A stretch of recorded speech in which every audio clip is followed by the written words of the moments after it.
호세아 10장. 이스라엘은 열매 맺는 무성한 포도나무라. 그 열매가 많을수록 제단을 많게 하며 그 땅이 번영할수록 주상을 아름답게 하도다. 그들이 두 마음을 품었으니 이제 벌을 받을 것이라. 하나님이 그 제단을 쳐서 깨트리시며 그 주상을 허시리라. 그들이 이제 이르기를 우리가 여호와를 두려워하지 아니하므로 우리에게 왕이 없거니와 왕이 우리를 위하여 무엇을 하리요 하리로다. 그들이 헛된 말을 내며 거짓 맹세로 언약을 세우니 그 재판이 밭이랑에 돋는 독초 같으리로다. 사마리아 주민이 베다웬의 송아지로 말미암아 두려워할 것이라. 그 백성이 슬퍼하며 그것을 기뻐하던 제사장들도 슬퍼하리니 이는 그의 영광이 떠나감이며 그 송아지는 아수르로 옮겨다가 예물로 야립 왕에게 드리리니 에브라임은 수치를 받을 것이요 이스라엘은 자기들의 괴책을 부끄러워할 것이며 사마리아 왕은 물 위에 있는 거품같이 멸망할 것이며 이스라엘의 죄 곧 아원의 산당은 파괴되어 가시와 찔레가 그 제단 위에 날 것이니 그때에 그들이 산더러 우리를 가리라 할 것이요 작은 산더러 우리 위에 무너지라 하리라. 이스라엘아, 내가 기브아 시대로부터 범죄하더니 지금까지 죄를 짓는구나. 그러니 범죄한 자손들에 대한 전쟁이 어찌 기브아에서 일어나지 않겠느냐. 내가 원하는 때에 그들을 징계하리니 그들이 두 가지 죄에 걸릴 때에 만민이 모여서 그들을 치리라. 에브라임은 마치 길들인 암소 같아서 곡식 밟기를 좋아하나 내가 그들의 아름다운 목에 몽녀를 메우고 에브라임 위에 사람을 태우리니 유다가 밭을 갈고 야곱이 흙덩이를 깨트리리라. 너희가 자기를 위하여 공류를 심고 인애를 거두라. 너희의 묵은 땅을 기경하라. 지금이 곧 여호와를 찾을 때니 마침내 여호와께서 오사 공의를 비처럼 너희에게 내리시리라. 너희는 악을 밭가라. 죄를 거두고 거짓 열매를 먹었나니 이는 네가 내 길과 내 용사의 많음을 의뢰하였음이니라. 그러므로 너희 백성 중에 요란함이 일어나며 내 산성들이 다 무너지되 살만이 전쟁의 날에 베다웬을 무너뜨린 것 같이 될 것이라. 그때에 어머니와 자식이 함께 부서졌도다. 너희의 큰 악으로 말미암아 베델이 이같이 너희에게 행하리니 이스라엘 왕이 새벽에 정령 망하리로다.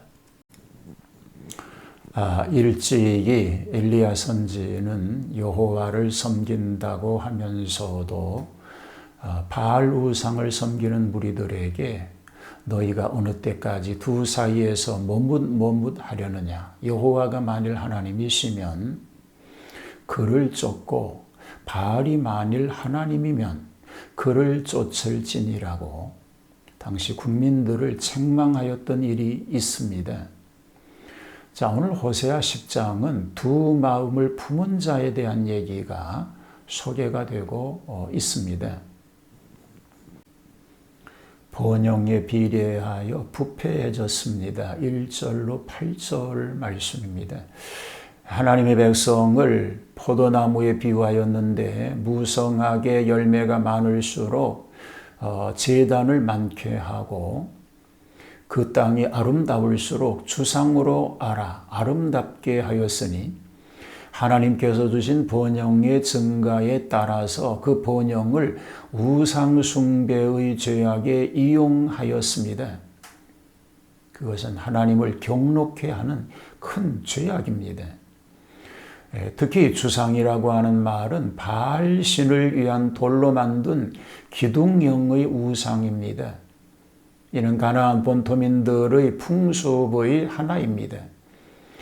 저희는 두 마음을 품어 하나님을 공경한다고 하면서도 우상을 섬기고 있으니 이는 아첨하는 성질을 가졌으니 고치기가 힘듭니다.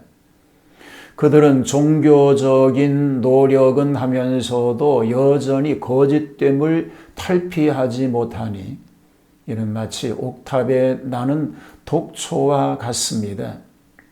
독초가 황무지에 났다는 것은 이상할 것이 없습니다. 그러나 경작하는 밭에 났으니 견딜 수 없는 일인 것입니다. 여기 베다원은 곧 베델인데 여로보암이 금송아지를 만들어 세웠던 곳으로 그때부터 베델답지 못하며 베데원이라고 불리움이 마땅한 것입니다. 베다원이라고 하는 말은 헛된 것의 집이라는 것이죠. 베델은 하나님의 집입니다. 하나님의 집이 헛된 집이 되었다라고 불리워지게 된 것입니다. 즉 우상에 허망한 것을 지목하고 있는 것입니다.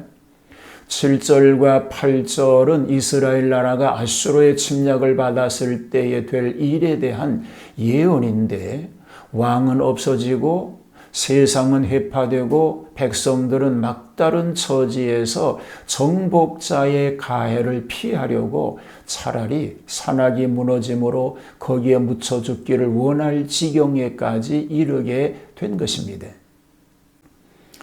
죄값으로 받을 징벌을 재진술합니다. 9절로 11절이지요.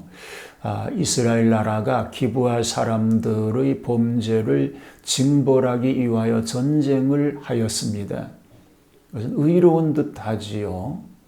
그러나 그들 자신이 기브아 전쟁 이후에 기브아인들의 죄와 같은 악을 범하고 맙니다.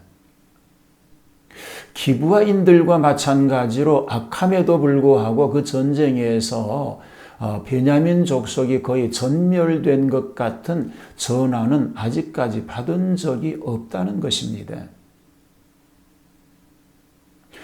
지금까지는 외침에 의한 멸망을 면하였으나 필경 여호와께서 그 나라를 외국 세력으로서 패망케 하시겠다는 것입니다. 이스라엘이 이때까지는 암소가 타작마당에서 곡식을 먹으면서 곡식을 밟는 것 같이 쉽고 매우 좋은 일을 하였습니다. 이제부터는 멍에를 메고 사람을 태우고 밭을 가는 소와 같이 되리니 이는 곧 외국의 포로가 되어가서 종살이할 것을 뜻하고 있는 것입니다.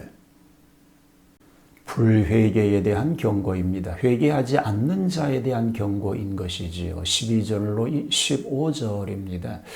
의를 심고 긍휼을 거두라고 하심은 의를 행하면 긍휼히 여기시는 하나님께 후한 갚음을 받는다는 뜻입니다. 그러므로 지금이 곧 여호와를 찾을 때입니다.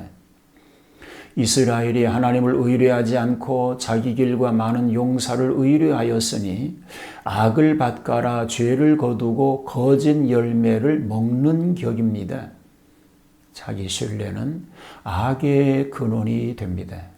14절은 아수르 왕 살만에셀이 이스라엘을 정복할 때 될 일의 예언인데 산성이나 베다벨이 해파되고 어미와 자식이 함께 부서지고 말 것이라고 경고하고 있습니다.